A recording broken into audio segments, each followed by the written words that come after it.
A couple of days ago, I accepted an Uber Eats shopping order at an Aldi's out in the middle of nowhere that had a $9 tip attached. Then everything started going wrong. I found myself standing at the front of the store, almost outside of the store, trying to scan every single item because there was no internet connection inside of the store. And then worse, I couldn't find like 3 or 4 of the items. I tried calling and texting the passenger. I wasn't getting connected to them, and I was sure I was about to lose that $9 tip. But I did finally complete the order, and on my way to drop off the order, I read the delivery instructions. It said, "Meet me at my truck." Hi, my name is Levi Spires. This is the Tip You in the App Daily Drive podcast.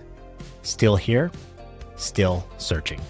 The Daily Drive is brought to you by the Gig U app, trusted by more than 2 million gig workers. Now coming to iPhone. Click on the link in the description today and join the waitlist. This might be the slowest summer of Uber driving for me. It's just been really hard to find good rides. Well, a couple days ago, I found an Uber ride from the Syracuse airport all the way out in the middle of the country. It was for $60, 60 miles, 60 minutes. It was a really good trip. And actually, I got a nice tip, and that was really great. But then I knew I was going to have to deadhead and drive back to Syracuse empty. It was going to cost me time and money. And then I got lucky. Like I say, I turned all the apps on, DoorDash, Uber Eats, shopping, UberX, whatever. I turned everything on, and I got a $44 1-hour shopping order to do Uber Eats. It was great. I was so lucky, and I was really happy that that order showed up.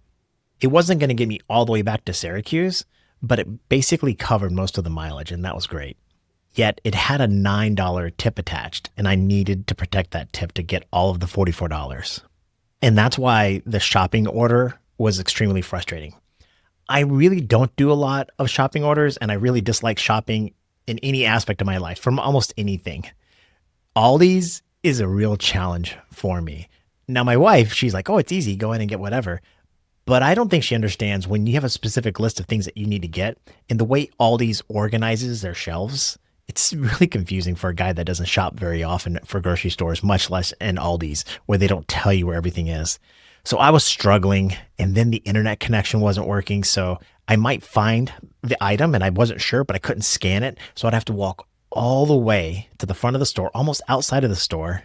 I even let all these people know what I was doing. They were okay. They gave me the thumbs up. And I would scan the item, sit there for a minute or so while it searched, click, got the item. And then I couldn't find certain things. I started texting and calling the passenger. I got voicemails, no responses, and it was extremely frustrating. An order that was supposed to take me like an hour from start to finish, I was already an hour just in that store. So I still had to deliver it. Would you tip a shopper that's running a little bit behind, couldn't find everything that you ordered? I just think I know for sure I had lost that tip. And then after I completed the order, I started driving to the destination to drop it off. And that's when I saw the message. It said, "Meet me at my truck." And that's I've never had that happen before. It looks like the drop off was actually at a truck stop. So now trying to figure out what's going on. So as I pull into the truck stop, I see the truck, I pull up, and there is the customer inside the truck. And that's where things got totally different. I started handing her the groceries. She was up in the cab of the truck, and I was just handing things up to her. And I apologized profusely about not finding the right things.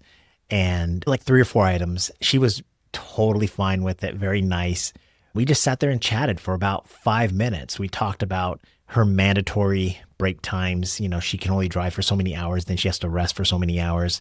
She told me why she picked this truck stop out in the middle of nowhere for safety. She had stopped at other truck stops nearby, and there had been a shooting. There are lot lizards at those other truck stops, and she just really wanted to rest. And what I found out is she'd been waiting for hours for this grocery order. Nobody had taken it. And she was just, quite frankly, hungry, tired, frustrated, stuck here at this truck stop. I even offered, I said, "Hey, do you want me to go to McDonald's and get you something? There's a McDonald's a mile or two down the road." And she was like, "Nah, don't worry about it." We had a nice conversation. And then all of a sudden, her truck started beeping. and the diesel engine had kicked on and it was kind of like charging the truck again. And that was kind of like my alarm, the signal to end the conversation and say goodbye. And like I said, I don't do a lot of shopping orders. I like to drive UberX and Uber Comfort because I get to meet strangers and I like that. So it was fun stopping just for a few minutes to chat. But now I had to leave, so I headed off to a supercharger to charge my Tesla, which is kind of a couple miles down the road. There's a diner at that supercharger. So I plugged it in. I'm going to charge the battery all the way up to 100%. It's going to take 40, 50 minutes. I go inside this diner, sit down, order some eggs, some ham, toast, wheat. I like strawberry jam. And the order for my food was like $11 and some change.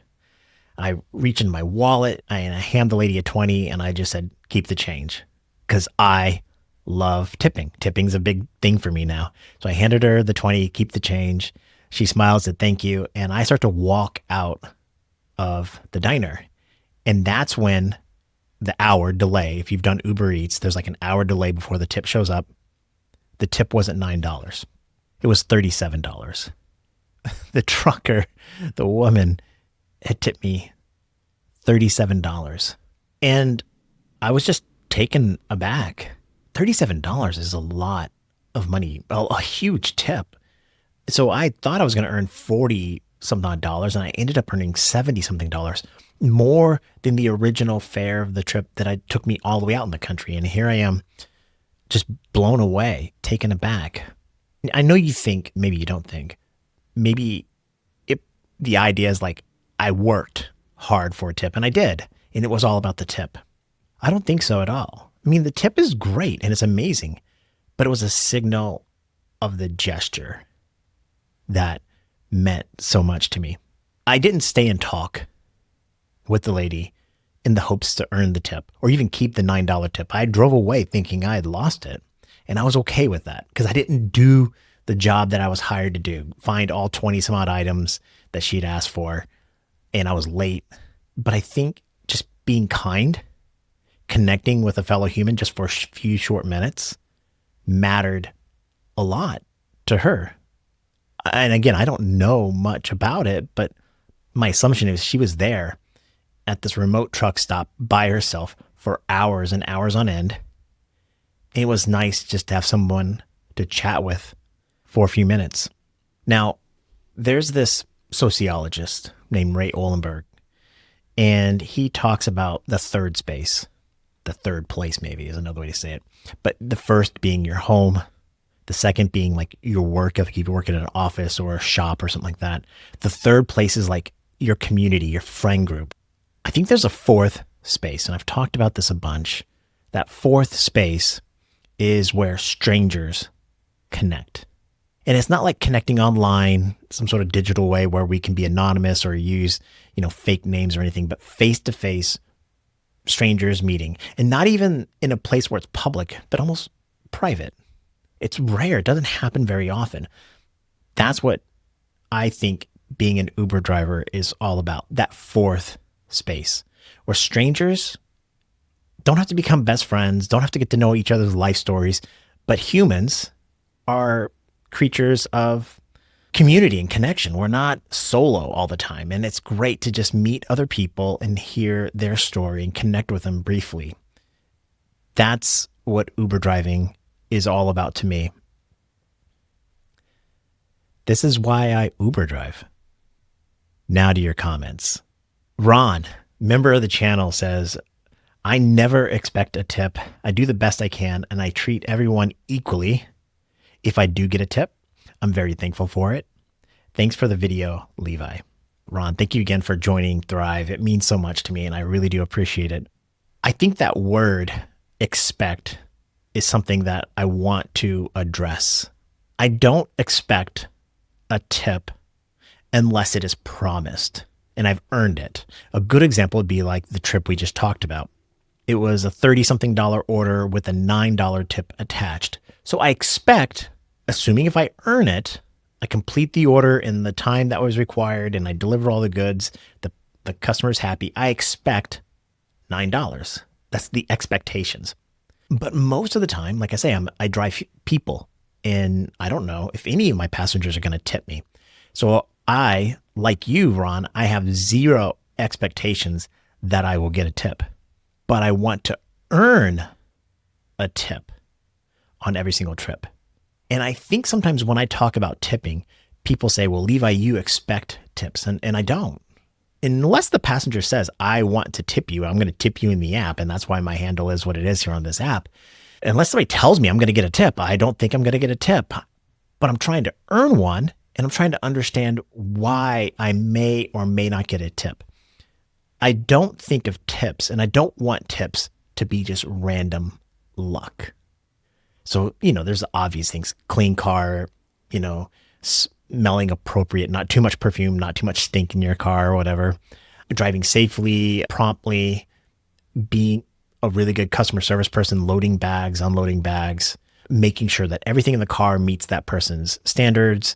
If they want to talk, you listen. If they want to know your life story, you tell them the life story. Whatever it is, you do your best to earn a tip.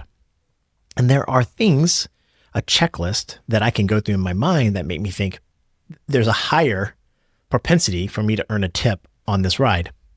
So it's the type of ride. I think the type of ride is like a premium vehicle request, Uber Comfort or higher if you've got something like that. A longer trip, so the longer trips tend to tip more. Really early morning or late at night, they tend to tip more. Going to and from airports or some sort of premium location if there's an event or something like that. And then, of course, my biggest thing is the passenger rating. I've found time and time again that the higher the rating, the more likely you're going to get a tip. But even if all those criteria are met, and then we have this amazing ride where for whatever reason we connect, and even if it's like super quiet, like they get in the car and they want to jump on the phone and I meet their requirements and they say, hey, that was a great job. Now I'm thinking maybe I might have earned a tip. I've done everything that I can on my end to earn a tip. So when I don't get the tip, I'm not frustrated at the passenger. I'm not frustrated at anybody. I'm just trying to learn from that experience going, why didn't I get a tip? And we'll never know. And that's what's so frustrating about it. It's not frustration with the level of my pay. It's not frustration at Uber. It's not frustration at the passenger or the passenger. It's frustration with just not having an understanding. I don't know what else I could have done. So then it feels like it's just luck. And I don't want to, that's the world I don't want to operate in. And this is the world I do operate in, and I understand that. But I'm trying my best to learn from it. And that's really what it comes down to. So thanks, Ron. I really do appreciate it. Kaylee says on my post or short where I talk about false complaints, says, had a customer 2 weeks ago that claimed that I threatened them and used profanity. I was deactivated with no recourse at all. It never happened. Lost my income because some girl that literally had me standing in her dangerous apartment complex for 15 minutes because she gave no apartment number. It was the one I should have complained. Sucks. I don't have an answer for you. Maybe go check out the Rideshare Professor. He's got a solution that can maybe help you. I'm sorry that it happened to you. It doesn't sound like it's fair, and it isn't. And I think my only advice to you and to all the other drivers out there is be prepared at any given moment in time that this gig can end. And that's true with almost everything in life, but specifically with Uber, Lyft, DoorDash. At any moment, they can just kick you off the app for any reason that they want. Whether it's a real complaint, false complaint, or they just have too many drivers, who knows? We don't know the reasons why they kick us off, and they don't owe us an answer. I mean, there could be some laws that maybe force them to give you some level of answer, but most states are right to work. Like the companies have the choice to hire you or not hire you, whether you're an employee or a gig worker. And just be prepared, financially prepared, mentally prepared, have a skill set prepared so that way you can transition to the next thing. That's my only answer. That's the way I operate. I think every time I go out, it could be my last. And that's not true. But I do think about it often. I do think, especially when the ride was bad. And I think, Kali, you said something that was really interesting. You said, I was the one that should have complained. Yeah. If I felt the ride went bad, I open up a complaint. If not necessarily if I did something wrong, but like if I felt like the person was arguing with me and I was trying to argue back, I just 1-star them, make a complaint, and then I tell Uber what had happened. I save that dash camera footage. I do everything I can to be prepared if there is the opportunity for me to fight the claim. Dana Johnson says, I work at a Dollar Tree and I can see that you care about your customers and aren't exploiting their situations. It's just life. You never know what people are feeling or thinking until they tell you. I have a regular customer, a man, a few words, who comes in a few times a week. I clocked out. I was ready to walk out and I saw him and he said how he was doing. Real bad. And I saw him and I asked how he's doing and he said real bad. He opened up and I'm in the process of helping him, sending him towards helpful resources. Thanks again for letting us have a glimpse of your world. And I really appreciate it, Dana. I think that's a great way to sum up the ride or the Uber Eats shopping order with the trucker. You don't know what people are going through. And we make these assumptions. I made these assumptions that I was doing a really bad job. She's not answering the phone. Everything was going bad. And when I got to meet face to face with her, I got the real story. And she's just stuck. It wasn't emotional. It wasn't like mental or anything. She was just stuck and there's nothing she could do. And she was counting on me. And by being friendly and just chatting about the trucking industry and mandatory wait times and everything else, we just connected. And I'll never see her again. She'll never see me again. But that's what I think Uber driving is all about. And Dana, I really do appreciate the fact that you pay attention and watch the show. And it means a lot to me.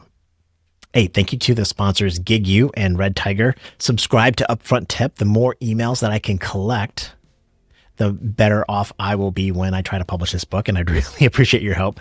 Become a Thrive member here on the YouTube channel. It's like $3-4 a month. That'd be amazing. If you don't want to spend that, I totally understand. Go to the Facebook group. There's Thrive Facebook group, drivers only. That's the warning.